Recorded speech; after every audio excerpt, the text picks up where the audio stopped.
একদিন বুঝে গেলাম আমি একাই হাঁটছি। একটা সময় ছিল যখন মনে হতো আমি যদি একদিন হঠাৎ হারিয়ে যাই তবে অনেকেই খুঁজবে আমাকে। ভাবতাম আমি না থাকলে হয়তো কারো সকালটা থেমে যাবে, কারো দুপুরটা মন খারাপ হয়ে যাবে, আর রাতটা কেটে যাবে আমার কথা ভেবে ভেবে। ভাবতাম, সত্যিই ভাবতাম। কিন্তু সময় একদিন বাস্তবতা দেখিয়ে দিল আমি ছিলাম, কিন্তু কাউকে তেমন প্রয়োজন ছিল না আমার। আমি লিখতাম, বলতাম, জানতাম কেমন আছি, কিন্তু কেউ কি সত্যিই জানতে চাইতো আমি ভেতরে কেমন আছি? ডিজিটাল এই দুনিয়াতে আমাকে অনেক সম্পর্ক শিখিয়েছে, তবে সবচেয়ে বড় যে শিক্ষা তা হলো সব সম্পর্কের পেছনে একটা প্রয়োজন লুকিয়ে থাকে।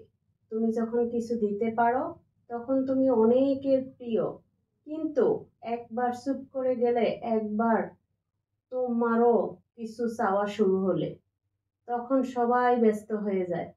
প্রথম দিকে এটা মেনে নিতে কষ্ট হতো। রাত জেগে ফোনের স্ক্রিন তাকিয়ে থাকতাম একটা মেসেজ আসবে ভেবে। ইনবক্সের পুরনো কথাগুলো পড়তাম, যেগুলো এক সময় হৃদয়ের মতোই স্পন্দিত ছিল। কিন্তু আজ সেগুলো যেন এক একটা মৃত শব্দ, যা কাউকে আর স্পর্শ করে না। একদিন খুব ক্লান্ত হয়ে পড়েছিলাম, নিজের সাথে নিজের কথোপকথনে হারিয়ে গিয়েছিলাম। সেই দিনই বুঝলাম, এই যে কান্না, এই যে না পাওয়া, এই যে অসীম একাকিত্ব, এগুলো কাউকে বলা যায় না। কারণ কেউ শুনতে চায় না, সবাই শুধু হাসতে চায়।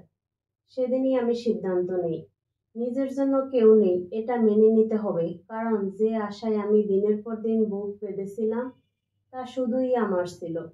কেউ আসেনি, কেউ পাশে থাকিও নি। তখন আমি নিজেই শুরু করলাম নিজের গল্প লেখা। নিজের কান্না, নিজের হাসি, নিজের স্বপ্ন, সবকিছু নিজের মাঝেই রেখে দিলাম। আর তখনই একটা অদ্ভুত শক্তি জন্ম নিল। আমি আর কাউকে দোষ দেই না, আর কারো অপেক্ষায়ও থাকি না। আমি শুধু নিজের হয়ে উঠি। আজ যখন কেউ বলে তুই তো খুব একা, আমি হেসে বলি হ্যাঁ, কিন্তু খুব শান্তিতে আছি।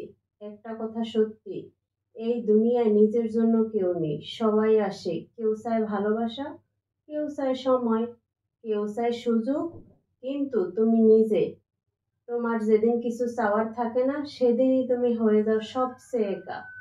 কিন্তু সেই একাকিত্বই লুকিয়ে থাকে নিজের আসল পরিচয়, যেখানে অভিনয় নেই, প্রতিযোগিতা নেই, ভাঙচুর নেই, সেখানে কেবল তুমিই আছো।